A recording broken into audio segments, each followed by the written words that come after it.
మాట్లాడవలసిందిగా ప్రార్థన.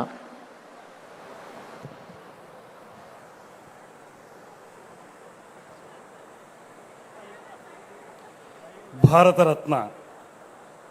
అటల్ బిహారీ వాజ్పేయి గారి నిలువెత్తు విగ్రహానికి ఆవిష్కరింపజేసుకుంటున్నటువంటి ఈ శుభ సందర్భంలో ఆవిష్కరణ కార్యక్రమంలో పాలు పంచుకున్నటువంటి పెద్దలు,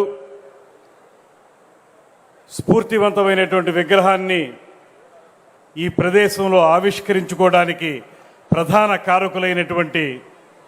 ఆంధ్రప్రదేశ్ రాష్ట్ర ముఖ్యమంత్రి, ఉమ్మడి ఆంధ్రప్రదేశ్ని కానీ విభజిత ఆంధ్రప్రదేశ్ని కానీ అభివృద్ధి సంక్షేమం రెండు కళ్ళుగా ముందుకు తీసుకువెళుతున్నటువంటి నాయకులు, మనందరి ప్రీతమ ముఖ్యమంత్రి శ్రీ నారా చంద్రబాబు నాయుడు గారికి ఈనాటి ఈ కార్యక్రమానికి విశిష్ట అతిథిగా విచ్చేసినటువంటి మధ్యప్రదేశ్కి 4 పర్యాయాలు ముఖ్యమంత్రిగా పనిచేసి అనితర సాధ్యమైనటువంటి అనేక కార్యక్రమాలకి శ్రీకారం చుట్టి ప్రస్తుతం కేంద్రంలో వ్యవసాయ మరియు రైతు సంక్షేమ శాఖ మార్చునిగా మనందరి ముందు కూడా ఆదర్శప్రాయంగా నిలిచినటువంటి శివరాజ్ సింగ్ చౌహాన్ గారికి, ఈనాటి కార్యక్రమానికి అధ్యక్షత వహిస్తున్నటువంటి ఆంధ్రప్రదేశ్ రాష్ట్ర భారతీయ జనతా పార్టీ అధ్యక్షులు మాధవ్ గారికి, వేదిక మీద ఉన్నటువంటి కేంద్ర మంత్రివర్యులు, రాష్ట్ర మంత్రివర్యులు,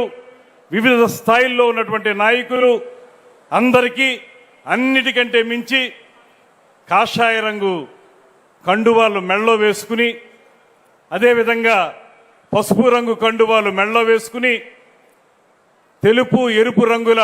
కండువాని మెళ్ళలో వేసుకుని వచ్చినటువంటి భారతీయ జనతా పార్టీ, తెలుగుదేశం, జనసేన పార్టీల నాయకులకి, కార్యకర్తలకి అందరికీ కూడా నమస్సుమాంజలి తెలియజేస్తూ,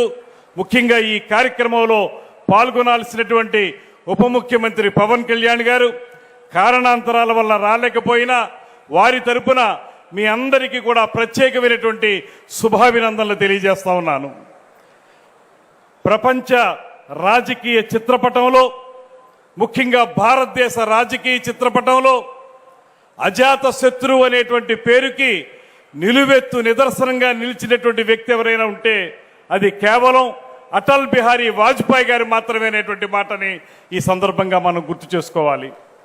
ఆయన తన జీవితకాలం యావత్తు కూడా విలువలతో కూడినటువంటి రాజకీయాలు, సిద్ధాంతంతో కూడినటువంటి రాజకీయాలు, సిద్ధాంతానికి థియరీకి మాత్రమే పరిమితం కాకుండా ప్రాక్టికాలిటీలోకి దాన్ని సుపరిపాలనగా మార్చినటువంటి మొట్టమొదటి ప్రధానమంత్రి శ్రీ అటల్ బిహారీ వాజ్పేయి గారు అనేటువంటి మాటను కూడా గుర్తు చేసుకోవాలి. అందుకే ఈ దేశంలో ఇవాళ అనేక అభివృద్ధి కార్యక్రమాలకి ఆయన వేసినటువంటి నాంది, ఆయన పలికినటువంటి శ్రీకారం, ఇవన్నీ కూడా ఈ దేశాన్ని ముందుకు తీసుకెళ్ళడానికి ఎంతగానో ఉపయోగపడుతున్నాయనేటువంటి మాటని మనం మనవి చేసుకోవాలి. ఆ రోజు స్వర్ణ చతుర్భుజి కార్యక్రమం కానివ్వండి, అంత్యోదయ కార్యక్రమం కానివ్వండి, మౌలిక సదుపాయాల కల్పన కార్యక్రమం కానివ్వండి, ఇవన్నీ కూడా అటల్ బిహారీ వాజ్పేయి గారు వేసినటువంటి పునాది మించే ఇవాళ మనం అద్భుతమైనటువంటి కట్టడాల్ని నిర్మించుకుంటున్నాం. నరేంద్ర మోడీ గారి నాయకత్వంలో పైన, ముఖ్యమంత్రి చంద్రబాబు నాయుడు గారి నాయకత్వంలో ఇక్కడ అనేటువంటి మాటని ఈ సందర్భంగా మనవి చేస్తున్నాను. చాలా సందర్భాల్లో మనకు అనిపిస్తూ ఉంటుంది, నిబద్ధతతో కూడినటువంటి పరిపాలన అందించాలనేటువంటి మాట విన్నప్పుడు అటల్ బిహారీ వాజ్పేయి గారు చెప్పినటువంటి మాట, good governance is not a slogan, it is our responsibility అనేటువంటి మాట వారు చెప్పారు. ఊరికే పేరుకి మాటకి మనం ఉత్తమమైనటువంటి ప్రభుత్వాన్ని ఇస్తామనేటువంటి మాట కాదు, అది మన బాధ్యతగా మనం తీసుకున్నప్పుడు మాత్రమే దానికి సాకారం అవుతుందనేటువంటి మాట వారు చెప్పారు.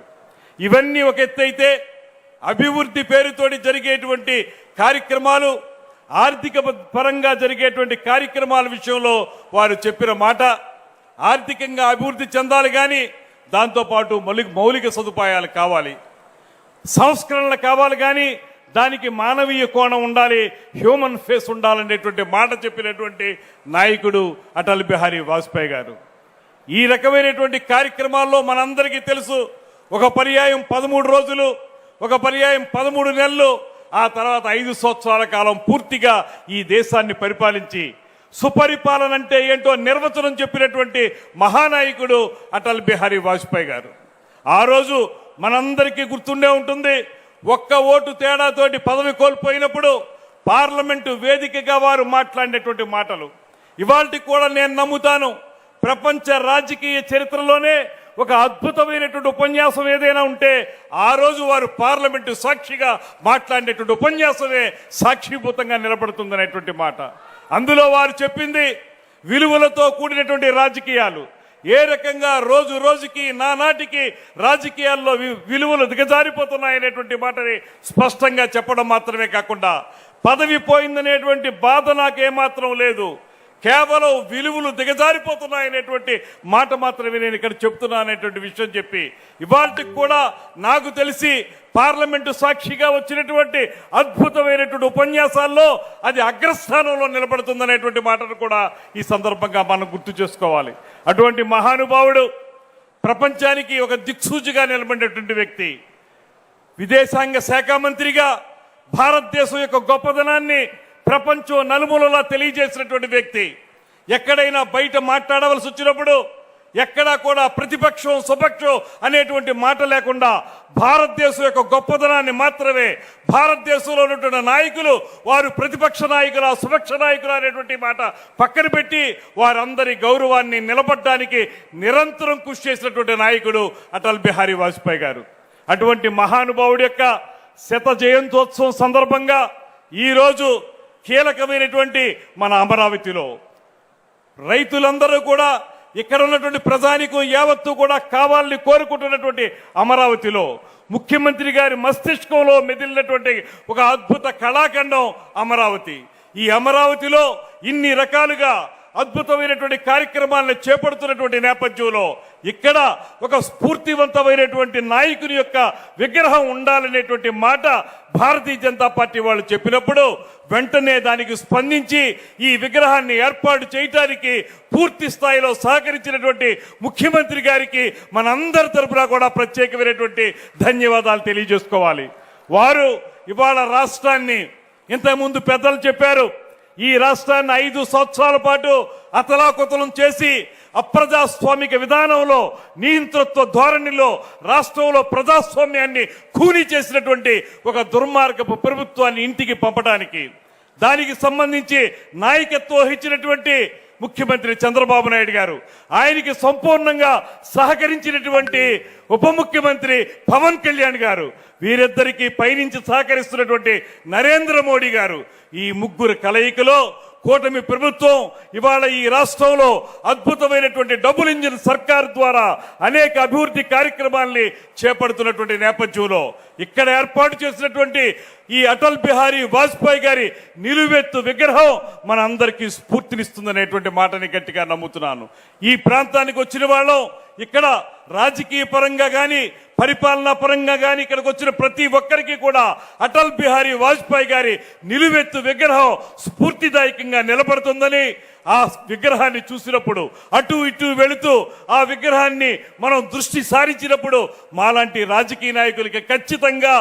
సమాజ సేవ కోసం పునరంకితం కావడానికి స్ఫూర్తిస్తుందనేటువంటి మాటను కూడా ఈ సందర్భంగా మనవి చేస్తూ, ఇంతటి మంచి కార్యక్రమాన్ని ఏర్పాటు చేసినటువంటి ముఖ్యమంత్రి గారికి, భారతీయ జనతా పార్టీకి, జనసేన పార్టీకి అందరికీ కూడా మరొక్క మారు ధన్యవాదాలు తెలియజేస్తూ, మనందరం కలిసి రాబోయే రోజుల్లో నీవు నేను మనం జనం ప్రపంచనంగా అమరావతిని ఉత్తమమైన స్థానంలోకి తీసుకెళ్ళడానికి ముఖ్యమంత్రి గారికి సహకరించాలనేటువంటి మాటని మరొక్కసారి మనం చేసుకుంటూ సెలవు తీసుకుంటున్నాను. నమస్కారం. జై హింద్. వందే మాతరం.